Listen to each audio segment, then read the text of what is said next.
Hello everyone, it is your favorite vampire Aveline here, and today we're doing something a little different. Given that we are now less than 3 months away from the Silent Hill 2 remake drop date, I wanted to compile a list of my expectations for the game itself. Please note that these are just my expectations and opinions, as well as theories as to how the story of the game could possibly change to attract a modern audience and expand on the characters' roles from the trailers we have seen so far. So, without further ado, let's begin.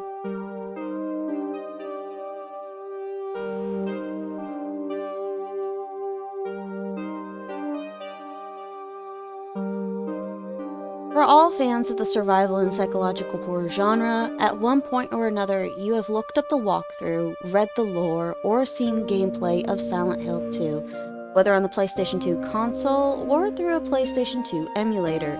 The original Silent Hill 2 dropped on September 25th, 2001 in North America, and is taken in the context of a standalone story rather than a continuation of the first Silent Hill. We follow James Sutherland searching the town of Silent Hill in an attempt to find his wife, Mary, who passed away 3 years prior after receiving a letter from her. While fighting monsters and facing his own demons, James meets an assortment of other characters who are also called to Silent Hill: Angela, Laura, Eddie, and Maria, who are going through journeys of their own through the town. While Angela's and Eddie's journeys unfortunately don't end on a good note, it is truly up to the player and what they decide to do that decides which of the endings for James that they get. Just playing the game and surviving while keeping your health maxed out will earn you the leave ending, in which James leaves Silent Hill with Laura and, as many theorize, adopt her, as it was Mary's wish in her letter to Laura. With the Maria ending, the player will have to do several steps in order for James to leave Silent Hill with Maria, such as spending a lot of time with her, going back to check on her in the hospital, and going back for her in the labyrinth, only to find her no longer alive. Then there's the in-water ending, in which James ends up keeping his attachment to Mary and unfortunately ends himself at a grief by driving his car into the lake. And last but not least, there's the rebirth ending, which can be achieved via New Game Plus and after having beaten the game once.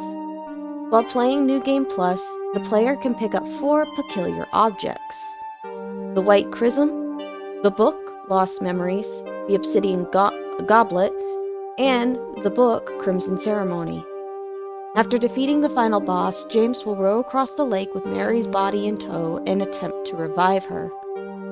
There are, of course, 2 other main story endings, the dog ending and the UFO ending, but they are used more as jokes than anything else. There is also the Born from a Wish ending, which has Maria choosing to go after James rather than ending her life. I use that term loosely as Maria has been constantly theorized to be a delusion of James, created by the town of Silent Hill to torment him and lure him deeper into despair. With that being laid out, so far from the trailers that we have seen, as well as some of the gameplay that was dropped during Konami's Silent Hill transmission on May 30th this past year, it looks as though Bloober Team has the consistency somewhat accurate to the original game, though there appears to have been some changes so far, such as James crawling into a hole in a garage door before he picks up the radio and encounters the first of many monsters that he will face as he takes on the journey through Silent Hill to find Mary once more, and the scene after leaving the house in which James breaks the glass of an abandoned car to pick up a health drink.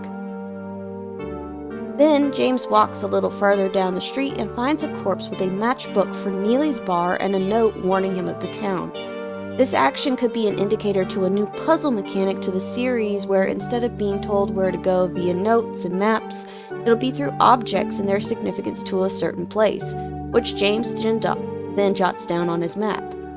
Now, this mechanic has been used in other games before, such as Alone in the Dark, 2024 Remake, The Quarry, and Alan Wake 2, where the player can pick up and look at an object to gain a clue as to where to go or what to do next, thus leading to my second expectation.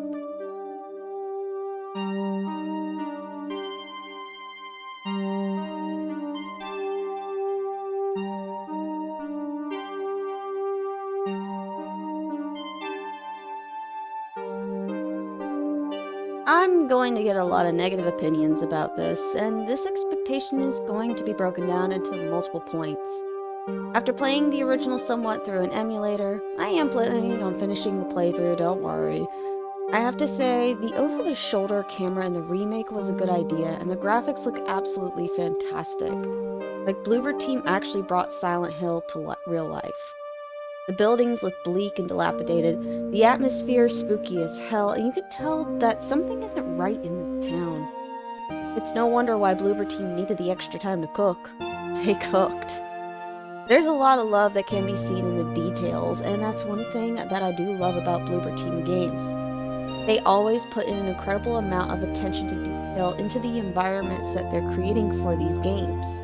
So the one thing I can pick on a bit is the fog not really being as thick as it was in the original, and also feels like it has the consistency of the fog from Dead by Daylight. But since the game is in final stages of development, we'll probably see a final trailer with a much better resolution closer to the game's drop date. The same can be said for the character models. Bloober Team has now redesigned James's model twice, and with the release of Maria's, Angela's, and Laura's models in the latest trailers, I could expect with pushback from fans that their models will get changed as well. There's also the lack of Eddie's character model or appearance in any of the trailers that we have been given so far, so it's hard to form an opinion of his model at the moment. But I am curious as to why we haven't even heard anything about Eddie yet, as he was one of the semi-main characters in the original game, even playing a small role in James's journey. Perhaps we'll get a reveal in a final trailer? Who knows? Now, for the main aspect of this expectation, the combat and game mechanics. The combat honestly looks fairly much like it did in the original, with added animation to increase fluidity, and the inclusion of what appears to be a dodge mechanic, as well as a quick-time event to escape enemies when grabbed. This doesn't surprise me, as now many modern games have adapted this sort of gameplay, especially in the survival horror genre. Video game technology has gotten a massive upgrade in the past 23 years since the original was released, thus leading to the addition of a dodge mechanic and quick-time event, now that coding for such movements are much more easily made and accessible. As for game mechanics, we have seen little save for the map, James taking a health drink as well as using a syringe instead of a first aid kit, though there appears to be a modern first aid kit in the gameplay trailer for Brookhaven Hospital, and picking up a matchbook for Neely's bar rather than finding a note for it. It also looks as though the puzzles have remained the same so far, given that we have only seen the clock puzzle, the safe puzzle, and the coin puzzle from the combat trailer. There's also the question of whether or not Bloober Team will keep the point mechanic, as this was a part of knowing which ending the player will get. See, each ending starts with a certain number of points at the beginning of the game, and if a player does something for one of the endings, such as having James spend as much time as possible with Maria, or keeping James's health full at all times, adds a point to that specific ending, while taking away from the other two. Then, after the final boss battle, the player is able to see which ending they get. So now I have to ask, will Bloober Team keep the multiple endings that fans have been familiar with over the years to stay consistent with the original game? I hope so, as the endings themselves were a part of the story that was told depending on the player's choices. And now, for the final expectation.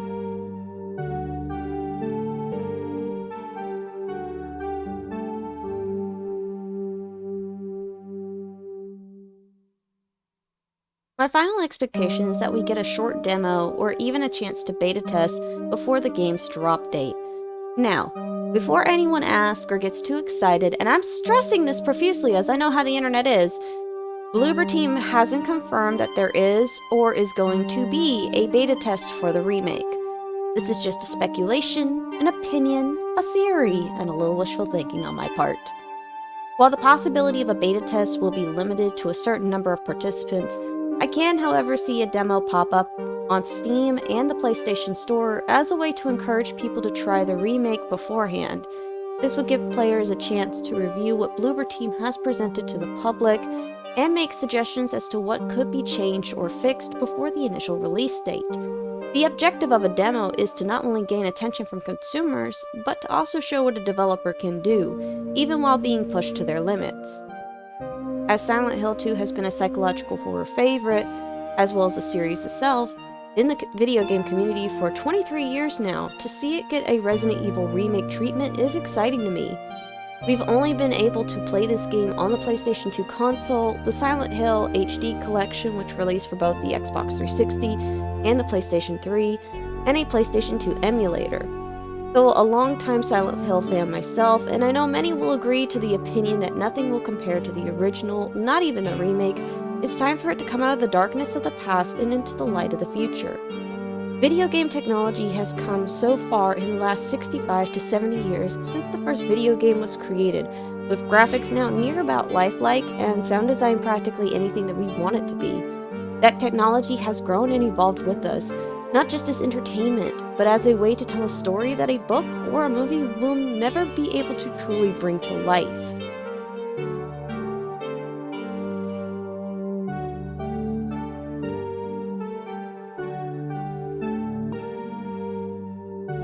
And those are my expectations for the Silent Hill 2 remake. Will they be met? Will they be exceeded? Or will the remake not meet them at all? Only time will tell. But I do have faith that the game will be good, maybe great even, by modern standards and pull in a modern audience, especially given how much time and effort has gone into the remake itself by Bloober Team. It's a tremendous task, however, given what we have seen so far, I think it'll be a scary good time. It'll also be nice to return home, in a metaphorical sense. But that's all I have for you today. If you liked the video, please leave a like and subscribe, and I'll catch y'all later. So, later, bye! Mwah!